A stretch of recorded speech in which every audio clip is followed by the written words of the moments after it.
இறையேசுவிலே பிரியமான சகோதர சகோதரிகளே, உங்கள் எல்லோருக்கும் ஆண்டவராகிய இயேசு கிறிஸ்துவின் பெயரால் காலை வணக்கங்கள் மற்றும் வாழ்த்துக்கள். நான் உங்கள் அகஸ்டின் வேதிகர்.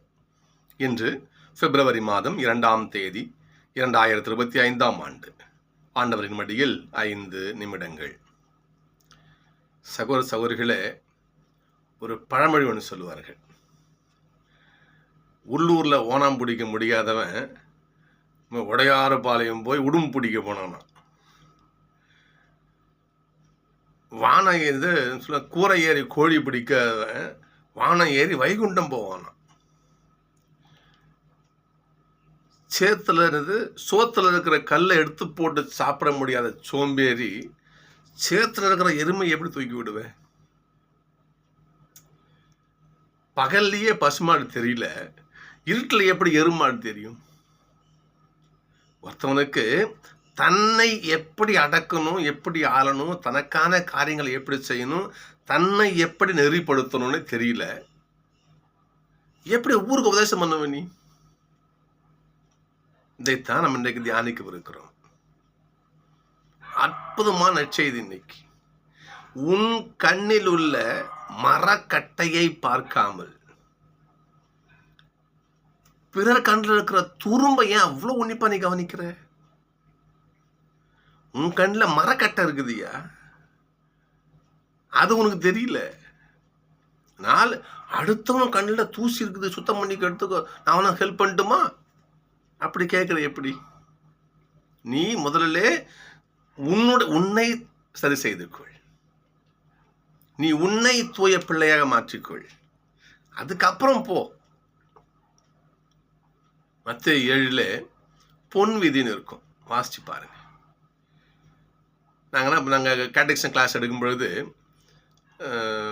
மாணவர்களோட சில விளையாட்டாக சில இதெல்லாம் செய்வோம் நாங்கள். அப்போ அதில் ஒரு நிகழ்வு இது. அப்போ நாங்கள் என்ன பண்ணுவோம், பசங்கிட்ட யாராவது ஒரு பையனை கூட முன்னாடி நிற்க வச்சுக்குவோம். நீ வா நிற்க வச்சுக்குவோம். நிற்க வச்சு ரகசியமாக ஆண்டோம் காதலை பேசிக்குவோம். இது பார், இப்போ பசங்க என்ன சொன்னாலும் நீ சரி செய்கிறேன் ஆமாம் அப்படின்னு சொல்லு, எதையும் மறுத்து சொல்லாத அப்படின்னு முன்னாடி சொல்லி வச்சுருவோம். அவன்கிட்ட இவன் சரி பிரதர்ன்டுவான். அப்போ நாங்கள் பசங்கள்ட்ட சொல்லுவோம், இதை பாருப்பா, அந்த பேர் அகஸ்டின் வச்சுக்கோமே, அகஸ்டின் வந்துருக்குறான், நீங்கள் என்ன சொல்கிறீங்களோ எல்லாத்தையும் செய்வான். நீ என்ன சொல்லு அதை இப்போ செய்வான். செய்வியாரா? செய்வேன். பையன் சொல்லுவான் செய்வேன். அப்படின்னு சொல்லுவார், பிரதர் அவனை மங்கி மாதிரி குதிச்சு போக சொல்லுங்க அப்படின்னு. செய்வியாடா? செய்வேன். சரி, அப்புறம் யாருக்கு என்ன செய்யணும்? அவனை டாகு மாதிரி கொலைக்க சொல்லுங்க. கொலைப்பேடா? கொலைப்பேன். இவர் தான் நம்ம சொல்லி வச்சிட்டோம்ல, என்ன சொன்னாலும் ஆமான்னு இவர். ஓகே. இன்னொருத்தர் நிறைய சொல்லுவாங்க இந்த மாதிரி, அவங்க இப்படி சொல்லுவாங்க. ஒரு கொஞ்சம் பேர் பேச விட்டு கம்மி சரி இருக்குங்க, நம்ம எல்லாம் செய்யலாம். நம்ம அதுக்கு முன்னாடி பைபிளில் ஒரே ஒரு வசனம் ஒன்று படிச்சிருவோம். பைபிள் படிச்சுட்டு அப்புறம் வேலையில் போகலாம் அப்படின்ற போது நாங்கள் இந்த பொன் விதியை எடுப்போம். மத்தேயு 7:12 எடுத்து பார்ப்போம். பிறர் உங்களுக்கு என்ன செய்ய வேண்டுமென நீங்கள் விரும்புகிறீர்களோ அதை நீங்கள் அவங்களுக்கு செய்யுங்கன்னு பொன் விதி இருக்கும். பார்த்துட்டு பத்தியாப்பா, இப்போ மற்றவங்க நமக்கு என்ன செய்யணும்னு ஆசைப்படுறோமோ அதை நாம அவங்களுக்கு செய்யணுமா? அப்போ அகஸ்டினை என்னென்ன செய்ய சொன்னீங்க நீங்கள்? எல்லாம் இப்போ நீங்கள் செய்யுங்க பார்ப்போம் அப்படின்னு சொன்னது தான். ஒருத்தவன் முடிஞ்சது ஆடாது, அப்படியே மூன்று இருப்பாங்க. சகோதர சகோதரிகளே, பிறர் நமக்கு செய்யணும், பிறர் நமக்கு நல்லவங்களா இருக்கணும், பிறர் என்னை புரிஞ்சிக்கணும், பிறர் எனக்கு எல்லாம் செய்யணும், பிறர் என்ன அனுசரித்து போகணும். ஆனால் நான் எதுவும் செய்ய மாட்டேன். இது எந்த வகையில் சரி, எந்த வகையில் நியாயம் யோசிச்சு பாருங்க சகோதர சகோதரிகளே. ஆண்டவர் கேட்கிறார், உங்ககிட்ட முதல்ல உன்னை திருத்திக்க ஃபர்ஸ்ட், அப்புறம் வா பிறருக்கு. சுய பரிசோதனை செய்து கொள். பவுல் சொல்லுவார், நான் பரிசேயன், யூத பெற்றோருக்கு பிறந்த யூதன், மற்ற படித்த மேதாவி, கமாலியல் கிட்ட படித்தவன் நான், திருச்சட்டத்தில் கடைபிடித்த பரிசேயன் நான். அப்படிப்பட்ட நான் அதெல்லாம் குப்பன் தூக்கி போடுறேன், என் ஆண்டவர் தான் வேணும்னு சொல்லுவார். உன்னை நீ சுய பரிசோதனை செய்து கொள். சொல்ல புரியுதுங்களா? அதான் இந்த வாசனம் இன்னைக்கு. அதற்கு அதாவது நீ யாருன்னு நான் நான் எப்படி பிறகு சொல்லுவார்னா, அதுக்கு மிக முக்கியமான ஒரு காரணமுடைய பேச்சு.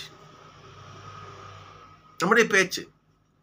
நாம் எப்படி பேசுகிறோம் அதை வச்சே தெரிஞ்சோம் நமக்கு. இன்றைக்கு சீராக் பாருங்க, சீராக் முழு வாசகமான ஒரு 4 வரி. குயவனின் களம் எப்படி இருக்குது, அது நல்லதா கெட்டதான்னு சூளை பரிசோதிக்கிறது. அவன் சூளை சுடுவான் இல்லையா, நல்ல அது குயவனுடைய களமாக இருந்தால் நங்குன்னு சூப்பராக சுட்டு பாருங்க, பாருங்களா எப்படி இருக்கு பாருங்க.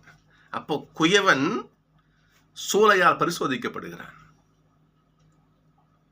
மரம் அதனுடைய கனியால் பரிசோதிக்கப்படுகிறது. இல்லையா, கெட்ட கனி தரும் நல்ல மரம் கிடையாது, நல்ல கனி தரும் கெட்ட மரம் கிடையாது. நல்ல மரம் நல்ல கனியை கொடுக்கும். நல்லவன் என்ன பண்றான், தன் உள்ளத்தில் இருக்கின்ற நல்ல விஷயங்களை அள்ளி கொடுக்கிறான் வெளியே. கெட்டவன் என்ன பண்றான், வாயை திறந்தா போதும், கேட்க முடியாது. அப்ப நீங்கள் நல்ல மரமா கெட்ட மரமா? கடைசியில் பாருங்க பார்ப்போம். மனிதன் தன் சொல்லினை வைத்து ஆராயப்படுகிறான், மதிப்பிடப்படுகிறான். சிந்திச்சு பார்க்கணும். நம்ம யாருன்னு தெரிஞ்சுக்கிறதுக்கு இந்த வார்த்தை இருக்குது, பேச்சு இருக்குது. மிக முக்கியமான விஷயம், மிக முக்கியமான விஷயம். நீங்க பேச்சை பத்தி தெரிஞ்சுக்கணும்னா யாக்கோபு 3ஆம் அதிகாரத்துக்கு போயிடணும்.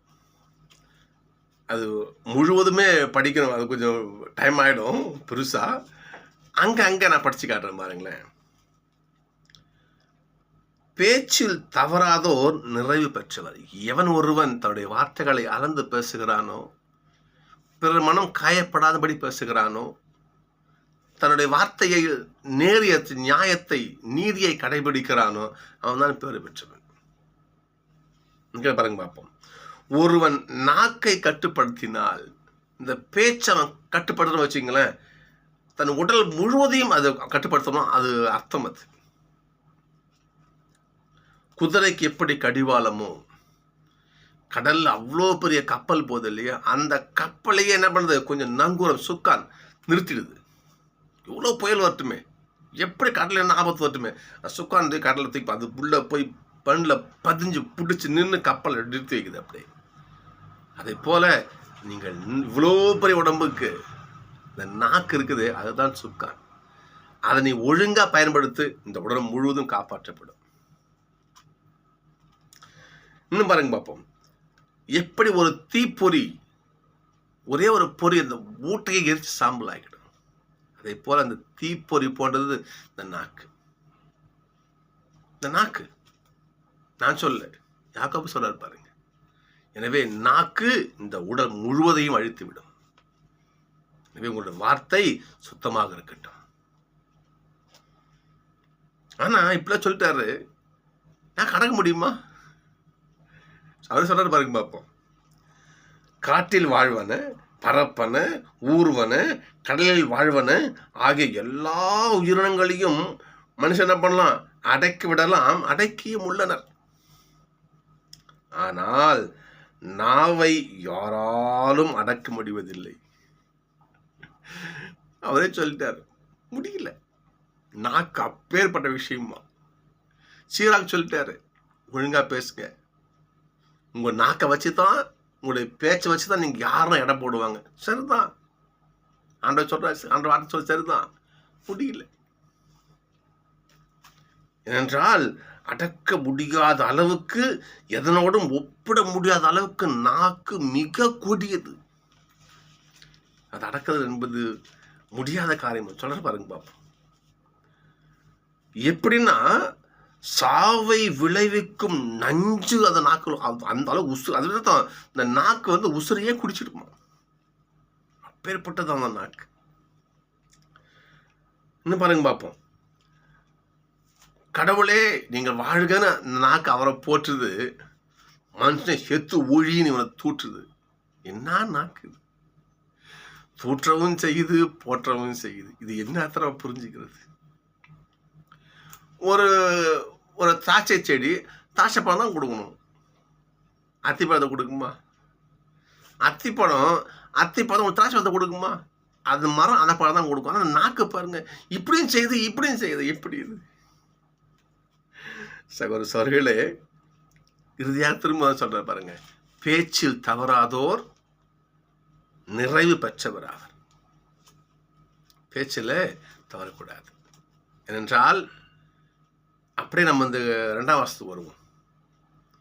நாம் நெறி தவறாமல் உண்மையை உரைத்து நல்லவற்றை பேசி அன்பான விஷயத்தை பேசி பிறருக்கு ஆறுதல் விதத்தில் பேசி எல்லோரும் அரவணைச்சு போகும் பொழுது இல்லையா, நம்முடைய பேச்சுக்கு அன்பு நீதி நேர்மை இருக்கும் பொழுது இந்த அழியக்கூடிய இந்த உடல் அழியாமையை பெறுகிறது.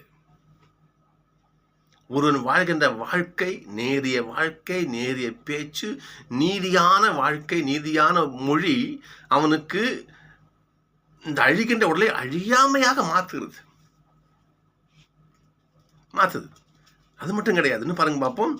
சாவுக்குரியவற்றை சாவு வராத நிலைக்கு அது மாற்றுகிறது. அழியும் ஒன்றை அழியாமைக்கு மாற்றுகிறது. சாவுக்கு உரிய ஒன்றை சாவே வராத நிலைக்கு மாற்றுகிறது. எது? ஒருத்தனுடைய வாழ்க்கை. அதுக்கு பேச்சையும் சொல்லலாம். ஏன்னா பேச்சு தான் என்ன பண்ணுது? ஒருத்தவனை யாரும் எடை போடுறது இல்லையா? அப்போ ஒருவனை ஈஸியா சிக்க வைக்க இந்த பேச்சு தான் இப்போ மிகப்பெரிய ஒரு காரியமா இருக்குது. ஒன்றும் கிடையாது. நம்ம ஆதிபட்சத்தில் எடுத்துங்களேன், சாத்தான் நயவஞ்சமா பேசுறான் பார்த்தீங்களா? எப்படி பேசுறான் பாருங்க. நீ இந்த பழத்தை சாப்பிட்டீங்கன்னா கடவுளை போலவே மாறிடுவீங்களாம். மயக்கும் பேச்சில் எத்தனை தவறான பாதையில் நம்ம பயணிக்கிறோம் யோசிச்சு பாருங்க பார்ப்போம். பிறருடைய மயக்கும் பேச்சிலே நாம் மயங்க தப்பான பாதையிலையும் போறோம். அதே பேச்சு நாமளும் பேசி பிறரையும் தவறான பாதை கூட்டு போறோம் பாருங்க. எவ்வளவு பெரிய கொடுமையான விஷயம் இது.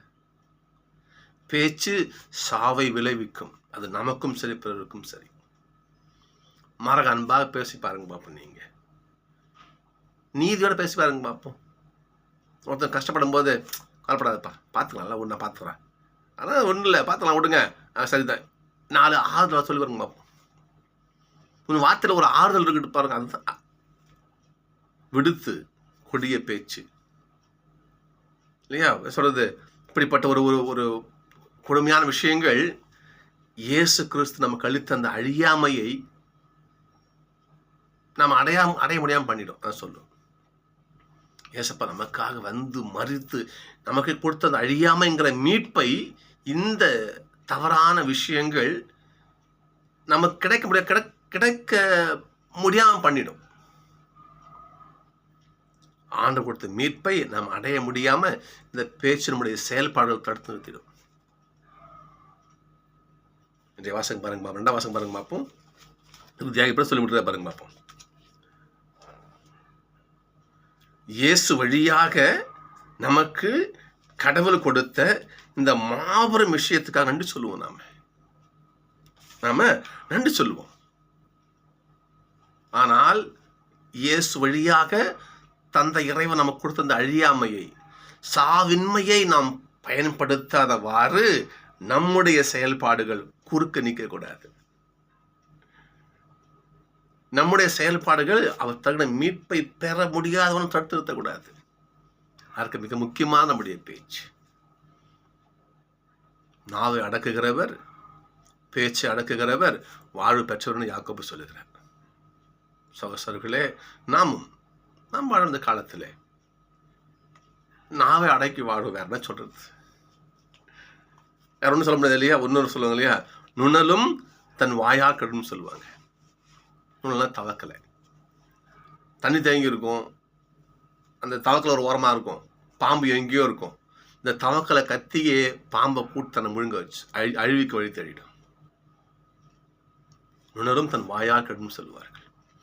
வள்ளுவருடைய கூற்று, யாகாவாராயினும் நா காக்க, காவா கால், நீ நாவை நீ காப்பாத்தலனா சோக அப்பர் சொல்லி இழுக்கப்பட்டு நீ சோகத்தை அனுபவிப்பாய்.